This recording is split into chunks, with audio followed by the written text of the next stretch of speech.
اعوذ باللہ من الشیطان الرجیم بسم اللہ الرحمن الرحیم۔ مولانا روم رحمۃ اللہ علیہ لکھتے ہیں کہ ایک دفعہ ایک شخص نے اللہ کی عبادت کرنا شروع کر دی اور پروردگار کی عبادت میں اتنا مشغول ہو گیا کہ دنیا میں سب کچھ چھوڑ چھاڑ کر سب کچھ بھلا دیا اور سچے دل سے اللہ کی رضا میں راضی رہنے کے لیے انسانیت کے راستے پر چل پڑا۔ مولانا روم رحمۃ اللہ علیہ کہتے ہیں کہ ایک وقت وہ آیا کہ اس کے گھر میں کچھ کھانے کو بھی نہ بچا، اور ہوتے ہوتے وہ وقت بھی آیا کہ گھر بار سب ختم ہو گیا، اور وہ شخص چلتے ہوئے موت کے انتظار میں گلیاں گھومتا کہ اب تو بچا کچھ نہیں تو انتظار ہی کر سکتا ہوں، اللہ سنبھال لے۔ ایک دن بیٹھا ہوا تھا کہ دیکھا اس کے قریب سے ایک لمبی قطار میں گھوڑے گزرے۔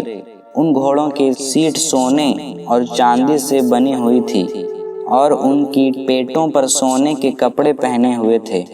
ان گھوڑوں پر جو لوگ بیٹھے ہوئے تھے وہ کسی شاہی گھرانے سے کم نہ لگتے تھے۔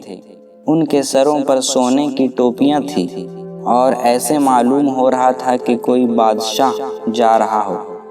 اس شخص کے دریافت کرنے پر اسے بتایا گیا کہ ایک بادشاہ ہیں، سب اس کے غلام ہیں اور بادشاہ کے دربار میں جا رہے ہیں۔ وہ شخص کچھ دیر حیران ہوا کہ یہ حالت غلام کی ہے تو بادشاہ کی کیا حالت ہوگی۔ اس نے آسمان کی طرف منہ اٹھا کر کہا، میرے بادشاہ، میرے مالک، میرے اللہ، شکوہ تو تجھ سے نہیں کرتا، لیکن اس بادشاہ سے ہی غلاموں کا خیال رکھنا سیکھ لے۔ اتنی بات کہہ کر وہ شخص چل دیا۔ کچھ دن گزرے تو ایک بزرگ آئے۔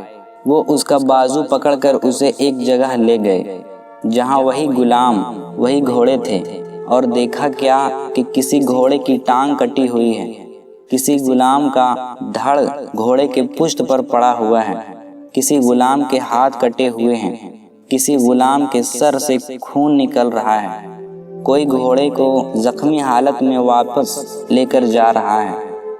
وہ شخص بڑا حیران ہوا اور بزرگ سے پوچھا، جناب آپ کون ہیں اور یہ سب کیا ماجرا ہے؟ اس وقت بزرگ نے کہا کہ یہ وہی غلام ہیں جو اس دن سونے سے لپٹے ہوئے تھے اور آج ایک جنگ سے واپس آ رہے ہیں، اس لیے ان کی یہ حالت ہے۔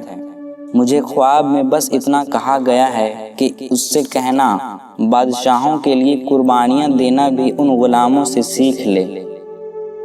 حقیقت میں ہمیں قربانی دینا آتا ہی نہیں، چاہے دین کا معاملہ سیدھا کرنا ہو، رشتہ داروں کا یا دنیا کا۔